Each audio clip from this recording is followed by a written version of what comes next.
Okay, I'm getting ready to start to cut my linoleum block, and the first thing I'm going to do is I'm going to take my bench hook, which has wood on the top and on the bottom on different sides of the plane, and I'm going to take the one that's got it on the bottom and hook it onto my table. So when I push with my linoleum block against it, I won't have to have my hand in front of it, so that I'm cutting into my hand. The next thing I'm going to do is I'm going to get my linoleum cutting tools. And you'll find that when you open them, the tools are all inside the handle. So you just have to unscrew it and dump them out, and you'll see that you have a blade, and then you have different sizes of cutting tools. They're numbered on the back. This is number 1. And then the number 2 is a sort of V gouge. And then this 3, the number 3 is the slightly bigger gouge, or V gouge. And then they just get bigger from there. This is 4 and this is the 5.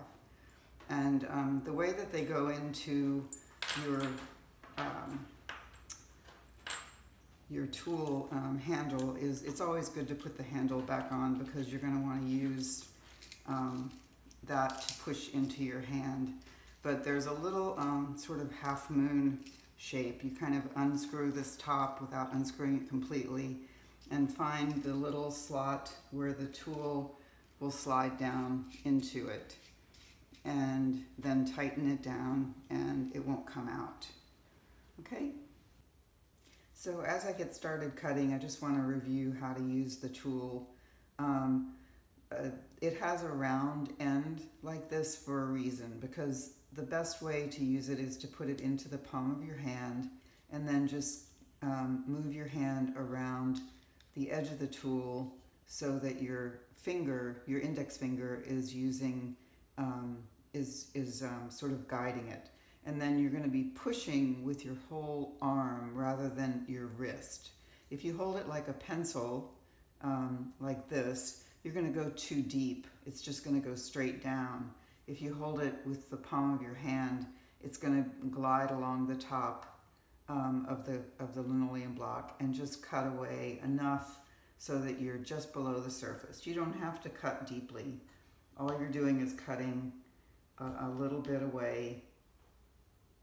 Okay, so I'm ready to start cutting my block, and I've done a little bit already just to show you how to use the tool. But one thing I wanted to talk a little bit about is how to use the X-Acto knife to create a sort of invisible barrier.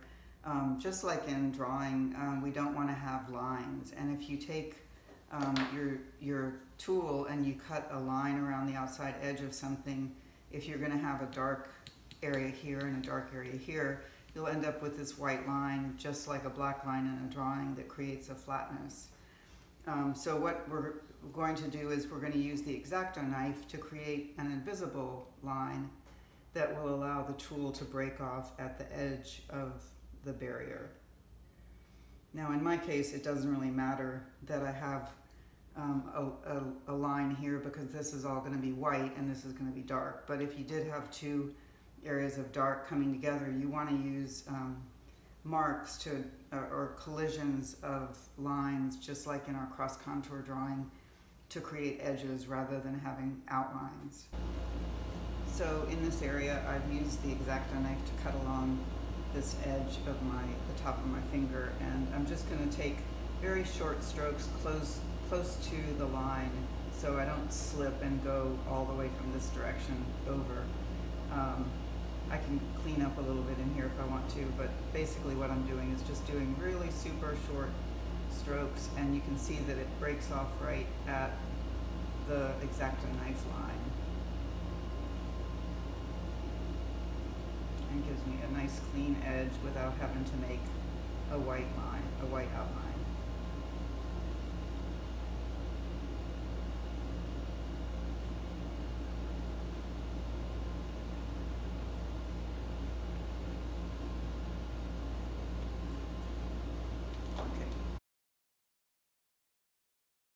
So once you've got a little bit cut, it's not enough to really make a proof of and put ink on it, but you can get a little bit of an idea of what you're doing by doing what's called a rubbing.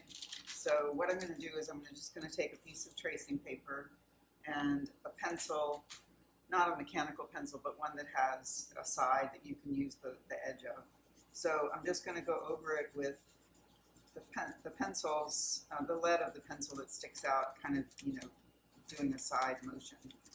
And it's going to pick up a lot of the chatter in the background, but it's going to give me a little bit of an idea of what my cutting is going to look like when I print it.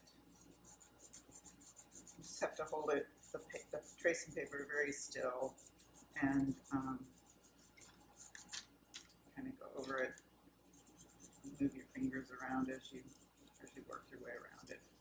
So I kind of want to see what this mirror looks like down here. So I'm going to go in and do this rubbing down here.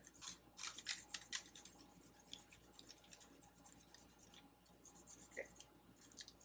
And then I've also done a teeny bit of cutting in the nose and the eyelashes in the cheek. So just to kind of get an idea of what that's going to look like. Okay. So if you wanted to, you could put it against a white piece of paper so you could kind of see how the cutting's coming along.